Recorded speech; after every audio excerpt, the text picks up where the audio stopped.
తీవ్రవాదం అనేది 1000 తలల పాము. ఒక తల మీద కొడుతుంటే ఇంకో తల పుట్టుకొస్తుంది.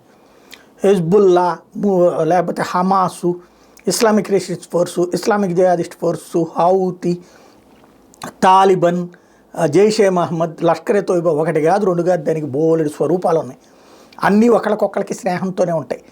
అప్పుడప్పుడు శత్రుత్వాలు ఉంటాయి. ఐఎస్ఐఎస్కి మిగతా వాళ్ళకి శత్రుత్వాలు ఉన్నట్టు. మళ్ళీ దాంట్లో షియా సున్నీల గొడవలు ఉన్నాయి, అహ్మదీల గొడవలు ఉన్నాయి, రకరకాలు ఉన్నాయి.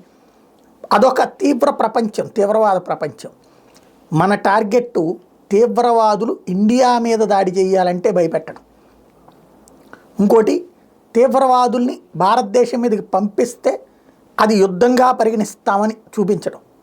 అంతే తప్పించి భారతదేశం అక్కడేదో ఆధిపత్యం కోరుకోవాలి, లేదా పాకిస్తాన్ని లాక్కోవాలనుకోవాలి.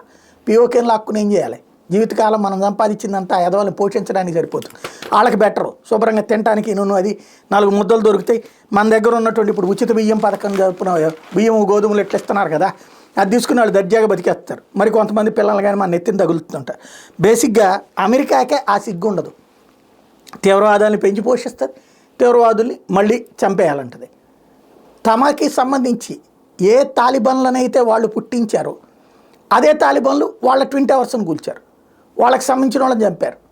అదే తాలిబన్లు అని ఆ తర్వాత అమెరికా చంపింది. మళ్ళీ అదే తాలిబన్లకి అమెరికా ఆఫ్ఘనిస్తాన్ అప్పచెప్పొచ్చింది. ఇంకా దానికి సిగ్గు ఎక్కడుంది? ప్రపంచ తీవ్రవాదానికి పుట్టుకకే కారణమైనటువంటిది పాకిస్తాను, సిరియా, యెమెను ఇట్లాంటి దేశాలైతే, దాన్ని పెంచి పోషించండి అమెరికా, యూరప్ దేశాలైతే, పరోక్ష సపోర్ట్ చేస్తుంది రష్యా, చైనాలైతే, తీవ్రవాదం అనే దాన్ని వీళ్ళు సరదాగా వాడుకుంటున్నారు. కానీ ఒక చిన్న పాముని పెంచి పెద్ద చేసి ఇప్పుడు 1000 పడగల పాముగా తయారు చేశారు. అది వీళ్ళకి అర్థం కావట్లేదు. తగులుతున్న దెబ్బలు ఫ్రాన్స్ దగ్గర నుంచి, బ్రిటన్ దగ్గర నుంచి అమెరికా దాకా తల పగిలే దెబ్బలు తగులుతున్న సిగ్గు రావట్లేదు.